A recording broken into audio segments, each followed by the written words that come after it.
Hello, everyone. This is Kelly McNeil, and welcome back to this week's lecture about health and nature. So hopefully you all were able to get out and be a little bit more physically active this past week. Hopefully you learned a lot about physical activity and that you experienced what it felt like to be active. That hopefully you were able to set some SMART goals and you were able to reach those this past week. So if you wouldn't mind taking a minute and clicking on the week 2 reflection 2 part, then it will help us have an understanding of what's working and what's not. And it'll also give you a time to reflect on how it went and what your successes were and maybe some misses. So this week we're going to talk about nature and health. What are we going to talk about then? We're going to talk about exactly what nature is. What do we mean by nature? We're going to talk about the benefits of spending some time outside in nature. We're going to talk about what is recommended for the amount of time to spend in nature, and then ways that we can be more active and spend time outside. So what are we talking about? Well, nature is the physical world, and this is including plants, animals, and the landscape, and other features and products in the earth. And these are things that are not human creations. We also want to talk about some green spaces, and these are areas of grass and trees and other vegetations set apart for recreational or aesthetic purposes. So just spending time out in these areas where we have green and trees and streams and animals are all considered nature. And these are things like our parks, our gardens, greenways. When we take and we naturalize schoolyards and playgrounds with shrubs and trees and natural rocks, even if we put in a fake waterfall or pond or stream, that counts as a nature experience. And how we landscape our home and our workplace. So even if we put the break room and we add some plants and some rocks and some grass, that increases our chances of gaining the benefits that we will talk about with nature. So spending time in nature. According to the Environmental Protection Agency in 2019, the average American spends 93% of their life indoors. If you think about that, that's only 7% of your entire life that is spent outside. 87% of your life is spent indoors, if you consider 6% of that is spent in automobiles on average. So that's kind of crazy when we think about that. We also are spending about 10 hours per day in front of a screen. So this is counting our phone or a computer or a TV. Now, the reason why this is important is because we have a number of increased poor health outcomes that we are seeing as a nation, from type 2 diabetes to heart disease, to obesity, depression, anxiety, and feelings of isolation. All of these things are connected to decreases in physical activity, increases in sedentary time, and really not spending enough time outside as well. So contact with nature has been tied to a number of health benefits. And what's really neat and interesting about this is that we can see benefits of stepping outside into nature within minutes of being out there. So we found from monitoring that we have a decrease in heart rate, respiratory rate, and cortisol levels just by stepping outside and being out there within a couple minutes. We're seeing these benefits. And cortisol levels are what is produced when we're stressed, and they increase our heart rate, decrease digestion, and have a number of other adverse health effects if they stay high for a long period of time. Within 15 to 20 minutes, we have found through EKGs or through brain scans, we see an increase in attention, concentration, and focus.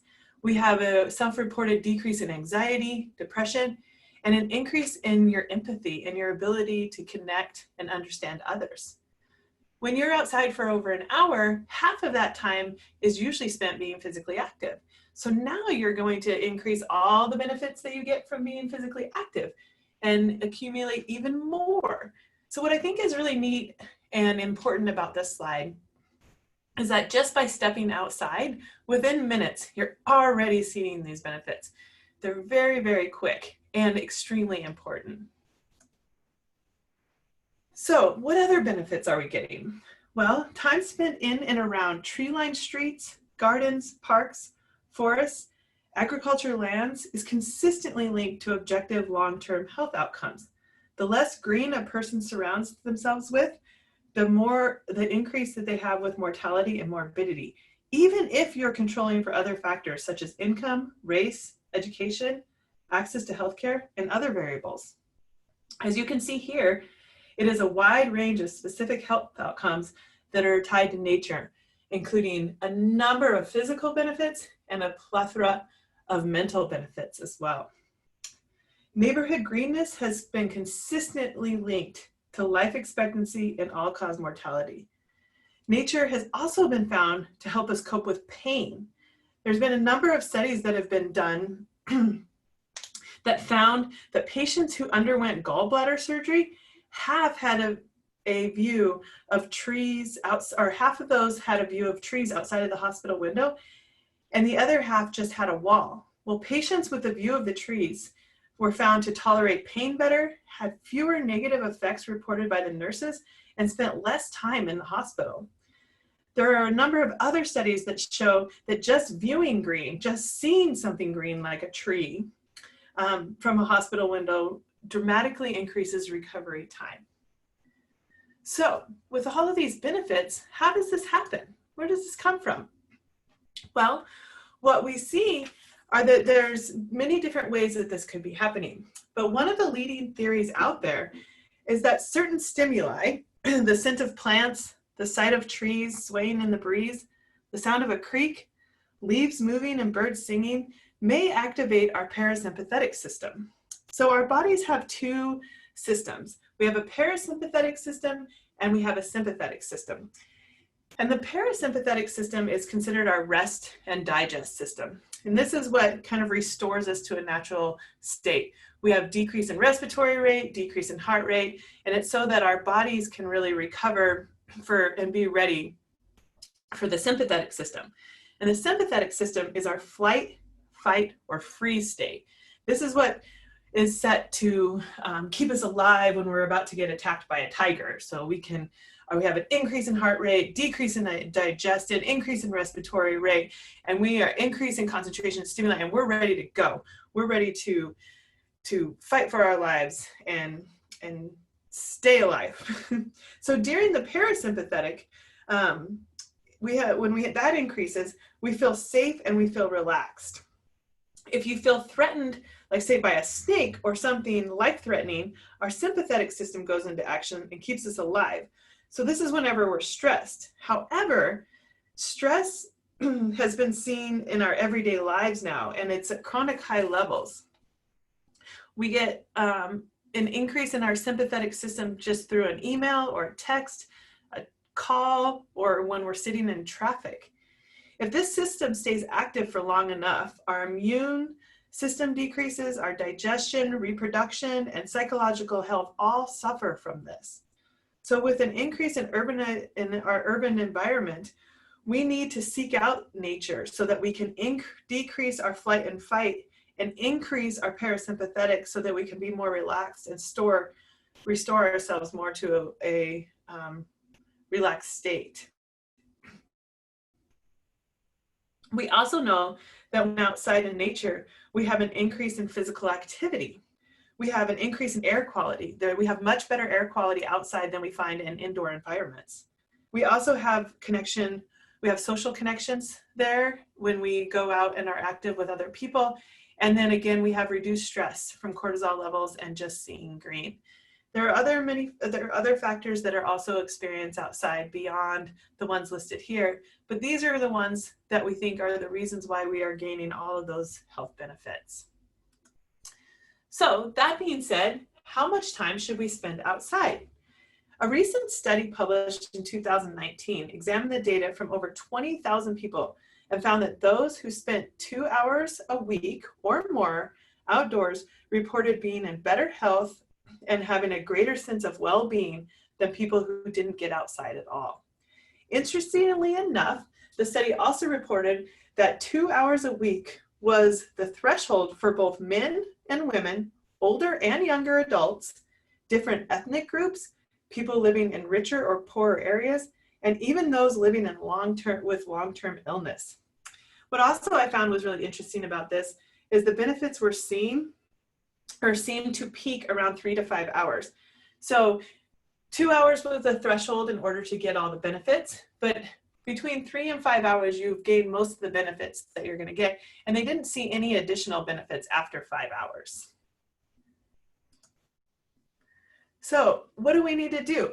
Well, we can walk in nature. Even just looking at it or viewing nature has mental and physical benefits, access to green spaces, and access to parks. So there is no better cure for a stressful day or an overwhelmed mind than some sunshine, some physical activity, and some fresh air. So how can we do this? Well, there's a lot of ways that we can spend more time outside. And by living in Corvallis, you're at a great advantage. There's many local parks. There's the MacDunn Forest. There's the PV Arboretum. You can walk around the block. Corvallis does a great job of adding greenery and aesthetically pleasing green spaces within the city limits.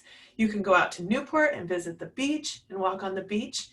There's just a ton of different ways that you can even just spend that 20 minutes a day outside in nature. And you don't have to be running up a hill or doing intense physical activity. You can just be sitting there and you're still going to receive a number of health benefits.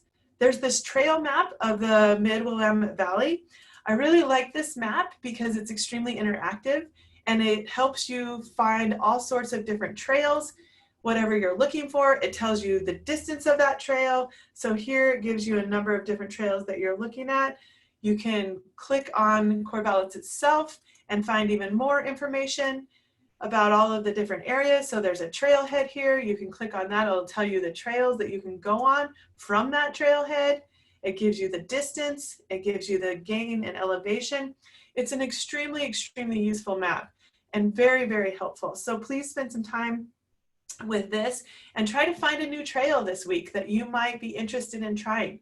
If you do have a pet or a dog, it also lets you know if the dog is allowed and if it's an off-leash or on-leash area. So go to that trail map and look through it and see what you find. And don't forget that you need to believe in yourself, right? The number one influence of change or predictor of change is your self-efficacy, your belief in your ability to change that behavior.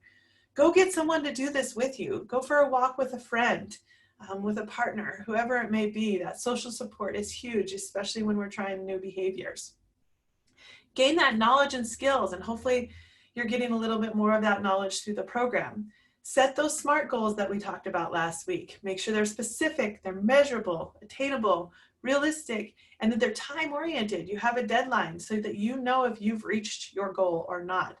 Believe that you can make that change and that it's good for your health, and try to make sure that those benefits are outweighing the barriers. So you've got this, you can do this. You can get outside more, you can sit less, and you can be more physically active, all through tiny, small steps so that you can move those benefits to outweighing those barriers.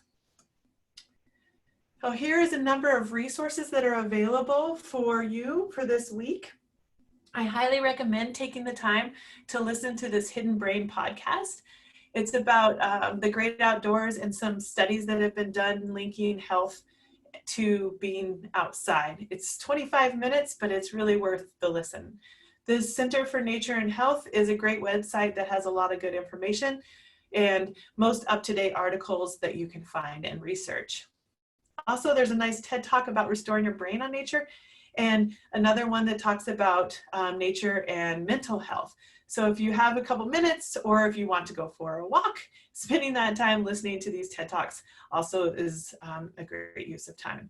And then you can, if you really are into the science and the literature, the peer-reviewed evidence, you can listen to the annual review of public health and nature and health. And that's kind of a newer field of research for public health, but they're really starting to see what the benefits are for being outside. And then again, there's some links to Corvallis's parks, forests, and nature areas, as well as a link to that interactive map that I just shared with you. So now we've come to week 3, reflection 3. So please click on the link here, spend about 5 minutes reflecting on what it is that you would like to do this next week to perhaps increase the time that you spend outside.